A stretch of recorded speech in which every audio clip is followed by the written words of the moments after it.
The title of this program is called The Top 3 Retirement Lies, What They Are and How to Avoid Them. We sure are glad that you are joining us here today. So who is this for? So this is for retirees, people that have retired or maybe approaching retirement who have never fully reconsidered the typical retirement model.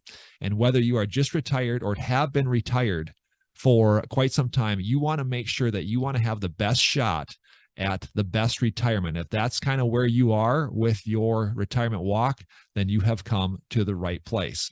Okay, let's see here. Our promise to you is, as you watch this seminar, we're going to expose the top 3 biggest retirement lies that we have seen in our practice in the last 2 decades, what they are and how to avoid them. So does this sound like you? Have you equated retirement with merely not working? If that's you, this is a good spot for you to be. Besides trying to find ways to stay busy, you've entered retirement with really no plan. It's just been basically eliminate work. Do you find yourself spending more time checking your retirement accounts and balances or watching financial news? So if you're already in retirement and that's kind of the mode that you're in, this is for you as well. Do you see other retirees, perhaps with less money, who seem happier, and you wonder why you feel perhaps so unfulfilled?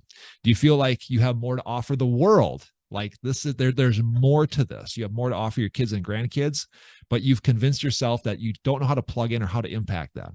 Do you have conversations with friends that maybe have you worrying even more about money? Again, we're going to cover some of these concepts here today, but this is the big question. And Ben, I want you to cover this one. The big question is, are you really unhappy? Like deep down, are you really unhappy and worried that you're going to run out of time? I think that's the big one. I think when we look at retirees, I mean, part of the reason we want to retire is to gain time.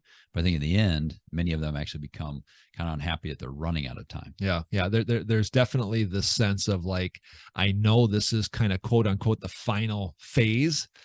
I'm doing what I was supposed to do. I'm playing the game, but yet it's not really giving me everything that I want and desired out of retirement. And again, knowing that in the back of your mind that time is running out, that's definitely a big one. Okay, so here's what you're going to learn. Once we expose these lies, you're going to have an understanding of how to have a more exhilarating retirement experience, the one that you wanted for yourself and your family. You may realize that the retirement conversation actually really shouldn't always be about money. It should not be the primary focus of money.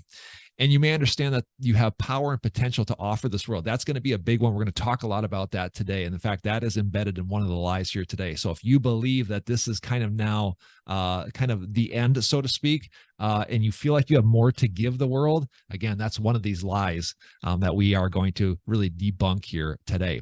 So who are we? Again, for those of you who are not familiar with us, my name is Jerrid Sebesta. This is Ben Taatjes. Ben actually authored a book called Repurpose, The Untold Story of Retirement in America. We've been in business for over 20, in fact, you're approaching the 20-year mark, but just talk about how many families and kind of the nature of the business. Yeah, I mean, it's been now thousands of people. It's been 20 years of meetings, and a lot of what I talked about in my book, and I have a copy here. If for some reason you haven't yet read the book Repurposed, we'd love to get you a copy. Just for being on the call today, we'll send you a copy if you email us, because I think much of who we are is in this book. I mean, a lot of people know what retirement planners do, but who we are is more reflective of what's in that book. But 20 years of working with retirees has taught me an awful lot. In fact, in that book, I share a lot of the stories, not the names, but a lot of the stories of things that I've learned, things that I've come to really appreciate about retirees that in my mind are doing it right, that are enjoying this new phase of life, and then also some of the common pitfalls. Yeah. And really the pitfalls come down many times to people who have bought into these lies that we're going to talk about today. Yeah. Again, if you're not familiar with kind of who we are, the life side of life and retirement, more specifically, I don't want to say we're more passionate about that, but I think we fully understand the tie between the two. And with all due respect to the retirement planning business, it's not an aspect that is talked about nearly enough. Would you agree? Yeah, that's the aspect that I think I really missed. And that's where that book started. Was I had a particular case where I met with an individual who wanted to retire at 65, and he was 62. And really what I showed him was that the numbers allowed him to retire right then and there. The balance sheet looked good. The income plan was great. And once he took that advice and just cold turkey retired, those last 3 years, I think he would have stepped through a number of things that we talk about naturally now, but he didn't. He just wasn't prepared. And what I saw when I met with him, 3 months into his retirement, he looked like he'd aged 3 years. It was really an incredible thing. And that's really what changed how I look at our business. You can have everything right, every single thing right on the financial side, but if you do not get the life side right, and if you're not, if you're believing these lies we're going to talk about, you won't enjoy retirement like you could. Yeah, definitely. And I've said this before on podcasts and whatnot. In your defense, you're kind of reading from an old textbook. And we're going to talk about kind of the old way versus a different new way of retirement. So let's get into these lies. Let's start here with number one. Here's the first of 3 lies we're going to cover here today. The very first lie is that retirement is going to make you happy. This is certainly a countercultural way to look at life. Again, if you're not familiar with Repurpose and our firm, I think we take a very countercultural look at life and retirement, certainly, and it's the foundation of what we do. We've talked about a little bit here, but Ben, let's talk about this. The typical American dream retirement is a flawed concept and rooted in lies that are infiltrated into our society into something that really is a relatively new concept. Talk about that. Well, I think the new concept thing is retirement isn't that old. I mean, it's a fairly new concept in that people have only been, quote unquote, retiring for 80, 90 years. It hasn't been around for generations, for sure. I think one of the lies that I think became really apparent for me is shown by the backdrop of this slide. right?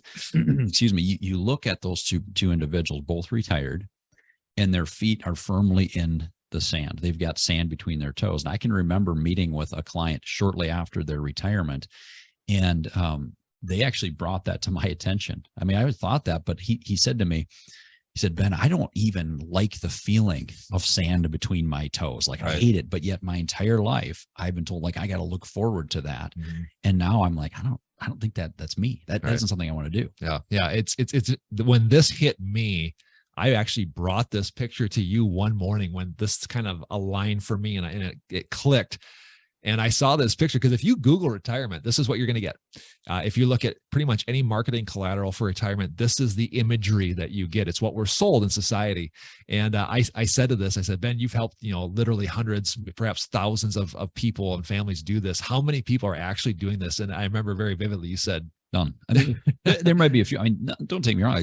Relaxation is part of retirement and can be great, can be part of all of our life. But I think that lie that you're seeing and that really you're feeling there is the one that some of those activities that actually you are looking forward to while you're working is what lets you down. So that, to me, today looks pretty good, right? So just sitting there, on the beach with my wife, we got the kids running around. I mean, that sounds appealing, but the reality was that today is what I want. But once I'm actually there, do I really want to sit out in the sun and have my toes in the sand? And that's what this client brought to me. He's like, that's not something I even want to do. Yeah. If you rewind the tape 100 years, you're in the 1920s. If you do the research on this, it's really interesting. Retirement, the root word of retire is tire, tired. And so, like, really, retire meant really 100+ years ago looked at like I was getting old, and it wasn't something that was desired. And if you've missed, by the way, on our podcast, Retire Repurpose, we did an entire series on retirement communities, and it was fascinating to do a case study on that. Retirement communities literally just started in 1960. So again, 60 years ago, this idea of at 65, I retire, I completely unplug, and now I just go and move into a community, albeit nothing wrong with that per se. This is not a new concept. This is relatively, it's basically in our parents' generation when this thing kind of got solidified into society. Yeah. It's a very new concept, and one that I think even the retirement communities have a role, and they're amazing places, as long as they're done right. Right. Yeah, exactly. Okay. So let's talk about this. All right. Let's back up one. Okay. The fallacies ingrained in the idea of the American dream retirement have radically changed the way people look at their money and their aspirations for this final phase of life. And tragically, the falsehood sold as part of the American dream may not deliver on their promises of fulfillment and will leave retirees with this little thing of, I wish I was searching more. The aspirations for their money, the way that people have built up a nest egg and put off life to this one day, someday of retirement when everything is going to change and all my problems go away. Again, it's just not truth. Yeah, no, if you are unhappy prior to retirement, you will continue to be unhappy in retirement. It's a big life change, but it's not a life change that typically, oh, now I'm unhappy. And because I've retired, I'm a different person. Now I'm happy. Right. Yeah. Again, going back even to the travel, it's like, if you didn't like travel prior to retirement, chances are after you retire, it's not really going to be any different. I think that's a really interesting point. And I always get people that they haven't heard that before. If you are unhappy before retirement, you're going to be happy after. And so again, that's a big thing that we need to address. Okay. People that retire following kind of this typical American dream wisdom may realize retirement is not the be all end all of life. True. Instead, retirees are left feeling dissatisfied with no methods to change or get unstuck. Furthermore, retirees watch sitting on the sidelines of life as they see the world that they grew up in changing, and they want to influence their loved ones. It's a double whammy because they feel stuck because there really isn't an alternative plan or way of doing things because society is so firmly put in their minds, this is how you do it. Yeah, I think that's one of the hardest things I've seen is some people are actually forced into retirement that didn't want to be because of age and partnership agreements, stuff like that. I think that is definitely ties into that. Yeah. Again, this whole idea, retirement will make you happy. Again, there's a whole seminar we could do just on life deferral, where anything that whenever you say someday I'm going to have X, someday I'm going to do Y, someday I'm going to be happy, you're automatically in life deferral mode. Retirement, I can't think of any other really thing that people put up on this pedestal that this is going to fix all their problems. No, I mean, we talk, in the financial business all the time about tax deferral and putting money into retirement accounts to have tax deferral. One of the saddest things I have seen in the past is where that turns into life deferral. Like I'm gonna grind, save everything.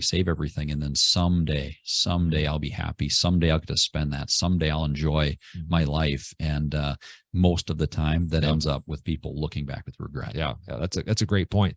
That leads us really well done, Ben, into our second lie. So the first lie is that retirement's going to make you happy. The second lie is that retirement really is all about money. Okay, now this is where we're going to start to really toe the line here, especially when it comes to retirement planning. But there's two reasons why conventional retirement wisdom falls short. It puts too much time and energy on focusing on wealth and wealth building. And if I'm making you uncomfortable, just hang with us here for a second. And number two, you believe that retirement is now the time for you to settle down and live a life of leisure. So let's just talk about the focusing on wealth part of this. All right, Ben, let's kind of take these one by one. All right. Winning in retirement is not creating more wealth. Go. Well, I think for many people, it's not. When I look at what really makes people thrive in retirement, it isn't necessarily the stockpile of wealth that they have, the businesses they've created, the value with those businesses, the accounts that they've saved, all this stuff. From a financial standpoint, it is almost always the income. So we have to differentiate the difference between wealth and income. And while wealth is sometimes the creator of that income, it has to be transitioned in somebody's mind so that they begin to say, oh, wait, income is what I'm used to. Income is really the important piece of what, how I've learned to go about my daily life, right? The wealth now can actually become more of a burden, because if people don't make that transition and they've saved all this money all those years, and we start to withdraw money to spend, and they've put more, I guess, identity, or there's an account value that they've always wanted to have, that's the wealth. The income is the important part. Yeah. A word that is thrown around, during retirement is the deaccumulation process, right? So you accumulate, then you hit kind of the tipping point. We talk about the shark fin, where it looks like your net worth, kind of goes up, it peaks, and then there's a deaccumulation process. And there's reasons for and for not doing that. We're not going to get into. But I can just imagine this. You've spent 30, 40, maybe 50 years accumulating. You're in save mode. You're in life deferral mode, right? So we are now, our mind is like the pathways have been created to save. Now you retire on Friday. Now all of a sudden, am I not getting income? Now I'm supposed to, because I'm being told to deaccumulate, spend that money. Do you see where the disconnect comes in? Now I don't have as much time. So more of my mental real estate, and like you said, identity, we're going to talk more about that. Your identity becomes in the pile of wealth. And then all of a sudden, all of our focus goes on that. And it doesn't take a rocket scientist to connect the dots as to why this can be such a problem for people. Yeah, and I've seen that firsthand, Jerrid. I've seen where the wealth creation aspect of retirement, and as they're going through that process, has actually made people unhappy in retirement, because they'll come in. I remember one meeting specifically where I had a client sitting across from me, and I said, how's your day going? And his answer to me was, well, it's not going very well. In fact, it's been a terrible day. And his wife kind of looks at me. I said, well, why? Why so bad? And he says, well, you should know, you're in this business. The markets are down. Well, I was like, I didn't ask you, what the financial markets are doing. I didn't ask you anything about that. I want to know how you're doing. Right. But what I learned is that they were tied together. He was doing as the markets went. And I'm telling you, I've been in this business a long time, and I could see many, many mood swings if all I did was base how well I'm doing as a person, and how I feel about my work based on what the market's doing any given day. Yeah. So when we see retirees that are caught in that conundrum, then it is about really correcting that, because I think that's a huge problem for some retirees. Yeah, it's a mind shift, paradigm shift that has to happen. And again, society will tell you otherwise. Society will tell you it's all about the wealth. It's all a financial conversation. And again, if you don't believe me, Google retirement. You will just get endless pages of financial related updates, topics. It's a piece, but it's not the piece. Let's move on. A successful day, you mentioned this already, is not just when the financial news is good. Also, having a productive day is not one spent searching financial updates and headlines. Unfortunately, as you retire, you have a little bit more time. And so naturally, you start to kind of watch a little bit more of the news. And many times, not all the time, but many times the news isn't great. Okay, you mentioned this already, Ben. Your daily mood should not fluctuate with financial news, allowing each day to be focused. Again, talk about how that steals from retirees when it becomes just a financial topic and narrative. Well, again, getting back to time, we only have so much time. And if you add up the time that you're dealing with that type of news, by the way, is almost always negative, or other news that really isn't, that you can't change. It is stealing from you. It is taking valuable time that you don't have that much more of. I mean, I want to make sure that each day can be better than the last. And the way to make that happen is not by looking at the news and the financial markets every day. Oh, great point. Okay, here's retirement lie number 3. So the first one was retirement will make you happy. Second one, it's all about basically a money conversation. This is really important and it's really big. Lie number 3 says that the best is now over. There's an issue here in society called ageism. It says the older you are, the less valuable you are to society. The world's told you that the future is found in younger generations, and basically turning 65 has equated to the time when now you are no longer a viable person in society. There's just a plethora of lies embedded here. Where do we start with this one? Well, I think I'm going to start with that last point because I've actually seen it. I've actually seen where I meet with a new retiree who turned 65, and within their partnership agreements within their law firm, it says that, hey, you're 60. Once a lawyer hits 65, they have to retire. And I'm like, how could you send a worse message to somebody that 65 is the end of your ability to be a good lawyer? Right. In fact, I mean, you look at many ultra successful and people that are still making huge contributions to society are well in their 70s and 80s and beyond. I mean, you look at like a Warren Buffett. I mean, nobody kicked him out of his job. I'd say he's doing okay yet at his age. But I think when we tell people that they're less valuable because of their age, I think that's a very dangerous thing. And unfortunately, our society does it all the time. Yeah, we've said that. Like, what's more dangerous? That society tells the older generation that they're less valuable, or that the older generation starts to believe it, where they think that their duty is really to kind of disengage. Again, I just can't think of a bigger lie than this. And then it affects their confidence and identity, because the identity piece to retirement is something that barely gets talked about. But I mean, really, that is a major player with this particular lie. Yeah. I mean, you look at identity and the question a lot of people is, who am I? You know, those big questions is, who am I? Where do I belong? Right. And why am I here? And that first one is all about identity. And I think when I hear a retiree get asked that question of, hey, you know, what do you do? And they're kind of just about to retire at the kind of age that people think maybe they're retired, and they come back with, well, I'm retired. We do that to them. We do that to retirees. We do that all the time. When I interact with somebody, I say, hey, what do you do? Yeah. We put who we are into our work many, many times. That's one of the scariest things I think for retirees is, like, if I'm not a carpenter, if I'm not a teacher, if I'm not a lawyer, who am I? I think that's one of the hugest things that people have to realize. And the lie is that you are a retiree. That's just happens to be the point at which you don't have to work your for employment income. status. Yeah, that's we don't come around and say, what's your employment status? But that's what they answer with. Well, I'm retired. Yeah. You know, that's just because you don't have to work for money anymore. Yeah. That's a really, really good point. We almost made one of the lies that you have to retire at 65. Let's just talk about that for a moment. I can't tell you how many times, like, you know, people will call and maybe want to work with us. Hey, why'd you call us? Well, I turned 65 this year, so I got to retire.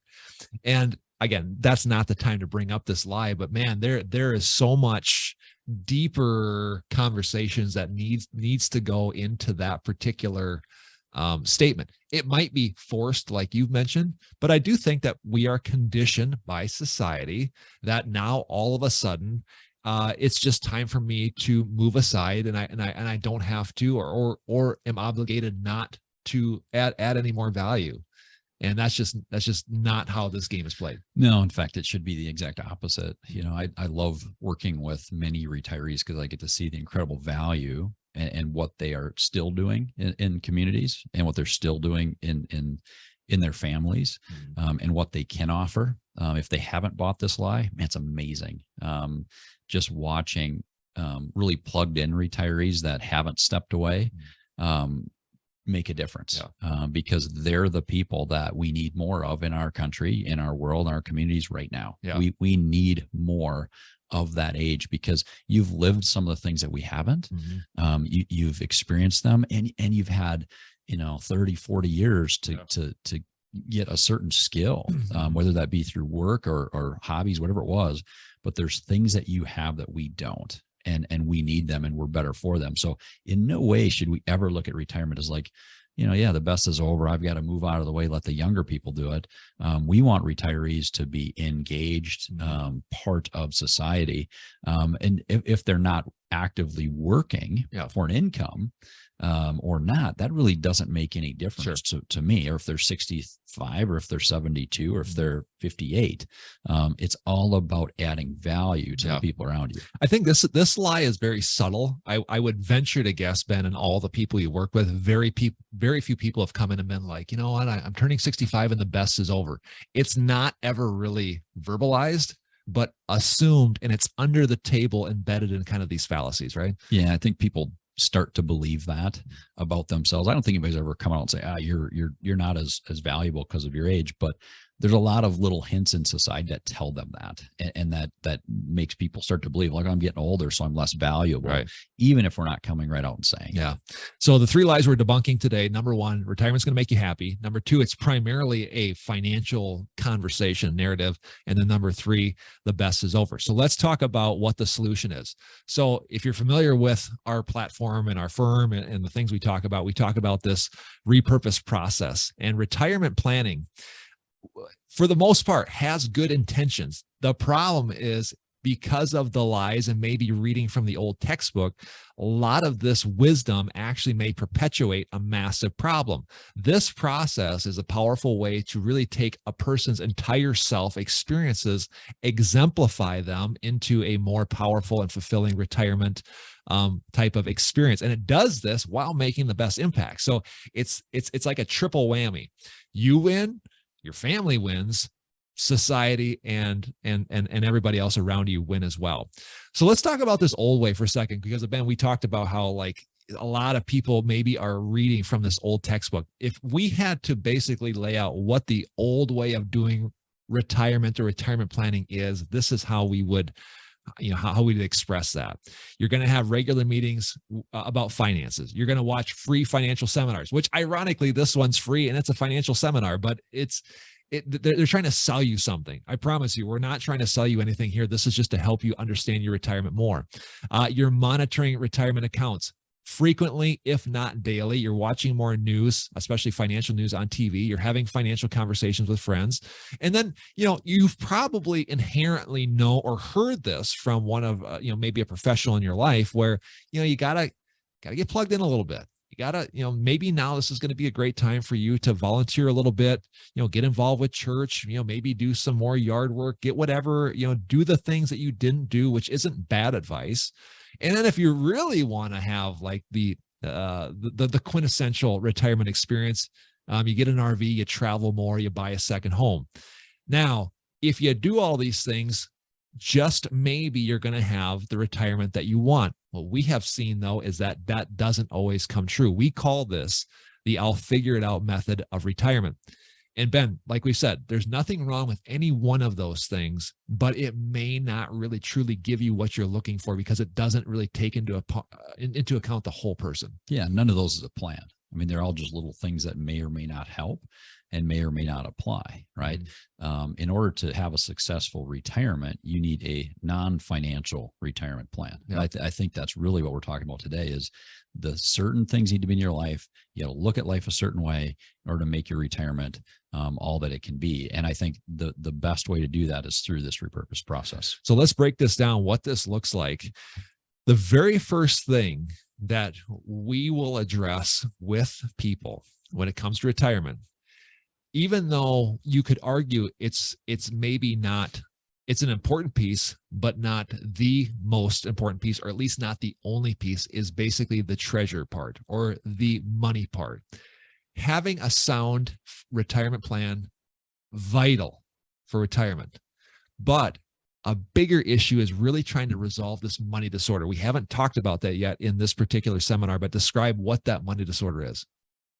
Well, I think anytime you hear the word disorder, it means there's something wrong, and that there's something that an expert, a doctor or something, might look at from the outside and say, yeah, there's something that you think about yourself that's not true. Okay, so that's what I look at here with the money disorder. So coming as an outsider into many people's situation, I can see where their wealth continues to climb, and I can see where they continue to have all that they need, but yet they worry about it. They think about it too much. Am I doing enough? And they're taking up valuable mind space and time with worrying about money, worrying about the markets, worrying about the things that really don't help them live a better life. Okay. So I think the money disorder, again, it's something that we can see it shouldn't be that way. It's abnormal. Okay. And it's so common, Jerrid. I mean, we look at so many people who come in and they're worried about that side of their retirement. Yeah. And as a professional, I look back and say, well, no, this is a well laid out plan. You have, in fact, more than you need. Someday you actually will die and give a pile of money to either charity, the government, hopefully not, or your kids. And it's hard for them even to fully grasp that. Okay. So there are some people that should do work with more and save more and do those things. We're not talking to them today. We're talking to people who we know have plenty of wealth, but yet thinking about that wealth is a little bit off. I think a lot of people would agree one of the worst case scenarios in retirement is running out of money. I mean, that's the ultimate fear, so to speak, of people, approaching retirement. Will I have enough? How much do I need to retire? That's one of our most common asked questions, which is another seminar, and they're asking the wrong question. But really, we could all agree, really running out of money and being reliant on the government to really get you through the end of your life is one of the worst case scenarios for retirement. However, another not pleasant retirement scenario is when you have enough, you have the plan, you've diligently saved, and now you have the freedom to be able to enjoy the fruits of your labor, right? You've life deferred. Now it's time to enjoy some of that, and you can't. Where we're stuck in scarcity, we're stuck in fear, and we can't let go. Our identity becomes a number on a page. If the market drops even a little bit, it messes with our psyche, it messes with our mood. It affects the mood in my house, it affects my marriage. Now I'm kicking the can down the road because the market's down a half. I'm just being silly here. To me, that's almost, I don't want to say it's worse, but it's a self-imposed prison that we try so diligently to really make sure that doesn't happen. We want your wealth and your saving to liberate you, free you to have the life that you want and the impact you want. And the money disorder will do the opposite. It'll keep you locked in. This is a really important piece. Maybe you haven't heard this before, but this is a vital piece to this process. And you have to understand this. Okay. The second step in the process, reestablish your retirement role. This is really everything that we've talked about in Repurpose. This is repurposing your life into something brand new. Yeah, it's about taking your skills, abilities, talents, your passions, and creating something new. You can't live a good retirement unless the future looks brighter than the past. I mean, in order to, everybody should have something to look forward to. Everybody should be creating value. Everybody should be contributing to society. That's true of a retiree, just like it is you or I. We need to make sure that what we're looking ahead to is actually better than what we had before. And the only way to do that is to continue to have purpose in your life, reestablish that. It's going to look different. That's why we're calling it Repurpose. It's going to look different, but in fact, it can be way better. We have a class out there called Repurpose University. If it's something you want to go through, it really focuses specifically on this particular step of the process. Reach out to us. We're going to give you ways to contact us here at the end of the seminar. The last piece of this process is now really getting control of your time, dominating your schedule. We call it making every day count. Now, when you do this, you may experience more time, energy, engagement. You're definitely going to experience retirement differently if you follow this method rather than the old way. Ben, let's spend some time and talk about making every single day count. Retirement removes the guardrails. We've talked about this a lot. It strips away the rhythms of our life, and they need to be methodically and intentionally reconstructed. In fact, that's one thing that this process does. It reconstructs the rhythms that were already there. I cannot, it's again, when people say they go into retirement with no plan, a lot of people say, I've got the plan, I've got the financials, but they haven't thought about what they're going to do on Monday when they wake up. It's just, I'm just going to let every day come to me. And that's not the mindset that they should have. No, that's just not having a plan for your time. And, whether you liked work or not, it gave you structure. It gave you a reason to get out of bed in the morning. It gave you purpose. It gave you community at work. There's a lot of positive aspects of work. In fact, I would argue that work's a good thing. But when you don't replace those things with something new and you don't create new rhythms, one of the most dangerous things for somebody can be time. Yeah. Remember, you retire, you have more time on your hands. How you fill that time is incredibly important. If you decide to spend that time with, starting to watch more TV or using the free time to, just there's a host of things that are not necessarily good for you that can come into your life if you don't dominate your schedule. We've said this a number of times too, where somebody says, "Hey, how's it going? You know what? Great. Every day feels like Saturday. I just get to sleep in as much as I want." While that's fine, leisure's great. Being able to have less stress, more just free time, spectacular. But there's a little bit of a cringe factor sometimes when we hear people say that, not because we're not happy for them to be able to have that, but you may not be taking advantage of each day as we should. We've laid out 3 things that every day should have to make every day count. Ben, let's start with this first one. Well, I think at the base and the most important thing is contributions, adding value. It doesn't have to mean you're working. I mean, some of this sounds like, man, I don't want to do this repurpose thing because it's going to be a lot of work. Mm-hmm. You have to, though, realize that you were created to add value. You're created to have some meaningful work, something to add purpose. Whatever that is to you needs to be part of your day. And, I talked about the analogy of like a cup full of rocks and pebbles. You probably heard that analogy before. If you don't start with these important things, the big things, like the bigger pebbles first, the little ones won't fit in. That's exactly what we're talking about here is if you're going to fit everything into your day, start with the most important things. And that to me is adding value. Yeah. Adding value too is people focused.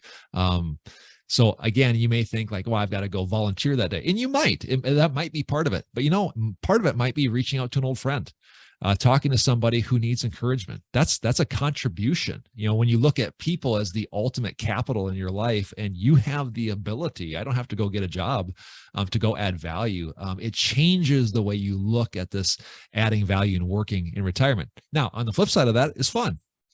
Yeah, I think a lot of people are like, man, if you're going to have all this work or contributing to people, where's the balance? And I think it should be. You should engineer into your day something of pure enjoyment.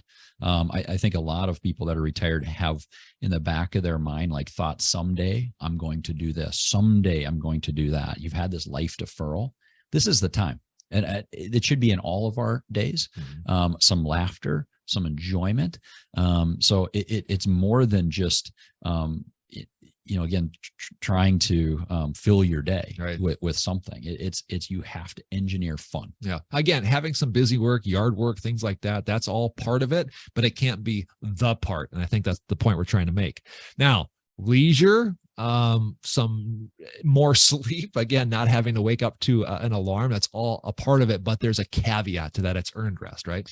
Yeah, I think the only way to have true rest is and what we call earned rest is by doing the contributions. So, and that's what I love about the process when we work with retirees is if you're following some of this stuff, you'll find that both physically and mentally you're tired. I mean, oh man, I've contributed. I did a big thing today.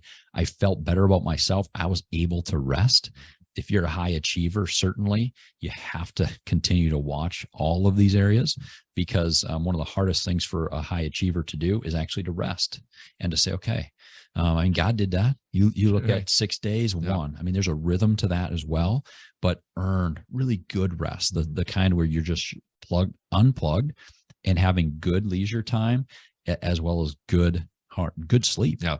We came up with 3 lies for this, and there's many more and probably even sub lies, but really one lie that I have seen just in my work in this business is the more of little to nothing that you can do once you retire, the more you're winning.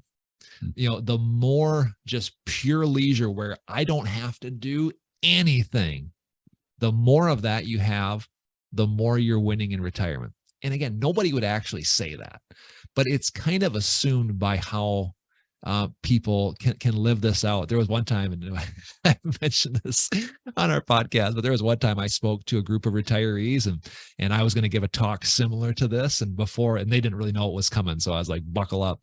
And I was just kind of chatting with a lot of the people, in the crowd, as I do before I ever give a talk, and I said, hey, what's going on? It's like noon or 1 o'clock in the afternoon. What do you got planned today? What's going on? And you know what 90% of the answers were? Nothing.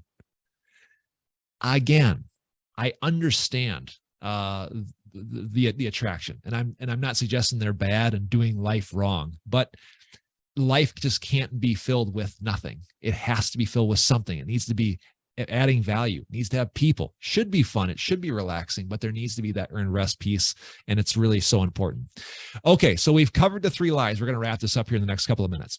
So now you have a choice. You've got the lies. Hopefully you got some awareness. You've got some new knowledge here that maybe perhaps you have not heard of. Now, what do you do with it? If you just take this and you end this webinar and you walk away and don't do anything different, this was kind of a waste of your time. So do something with it. We encourage you to go check us out. If you are not familiar with our stuff, go check out our website, retirepurpose.com. There are tons of tools on there. There's ways to contact us. There's links that you can find out more information on Repurpose University if you need help in that one specific part of our process. But better yet, reach out to us. We would love to continue this conversation. I would love nothing more to hop on the phone with somebody and talk about this. Where are you struggling? Where is retirement really not giving you what you need? If you go to our website, this is what it looks like. At the bottom of the page, there's a contact us form. That's yet another way to find us. If you want more information on Ben and myself, again, maybe new to the platform and new to our stuff, click on team. You're going to see our bios there along with our emails. But Ben, if somebody were to reach out to us and we just did a quick phone call, again, we're not selling anything. We just want to enlighten people to this idea. What would be some of those questions? What would be some of those things that we could help coach people through? What would be some of the guidance that we could give people? I mean, there's so much. I would have so much fun with that, Jerrid. I think you came into my office and was like, okay, how do you end this? How do you end this thing? Mm-hmm. I said, just make sure they know how they can contact us, because that's really what I want. I want to see retirees all over the country experiencing more from their retirement. I want to see people worried less about money and more about life. We're worried about, am I impacting my kids, my grandkids, my community, the world enough? Because I think that's someday how you can look back on your life, especially towards the end of it. I mean, I think as we age, you tend to see that you have a little less time left. I mean, I think of it as a toilet paper roll. I've said this before, but you start pulling that thing and it goes really fast at the end, doesn't it? And that's what our lives look like. It's like you got all this time, and then all of a sudden towards the end, it goes so fast. We don't know how much time we have. I mean, we've had clients in the last year that have passed away. So hard to see.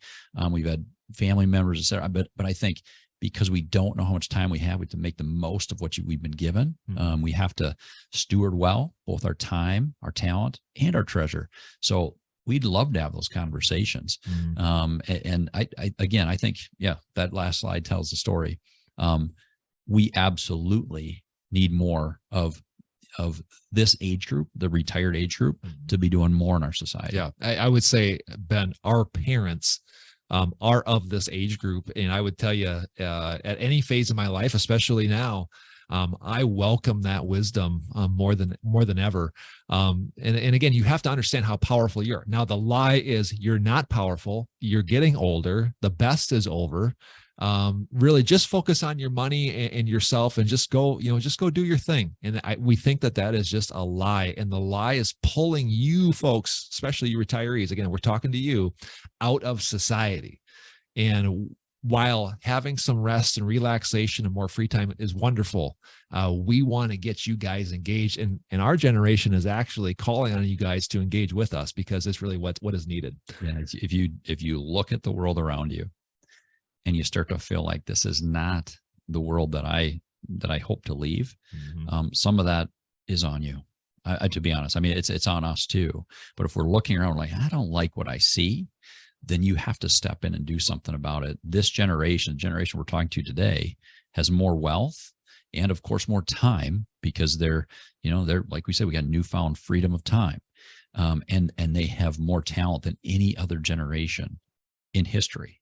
And we're passing that wealth down. We're seeing that. The most important thing that this generation can pass down to us is not the money. It's the wisdom. Mm-hmm. It's the way that they look at life, their value proposition. All of those things are so important to our society right now.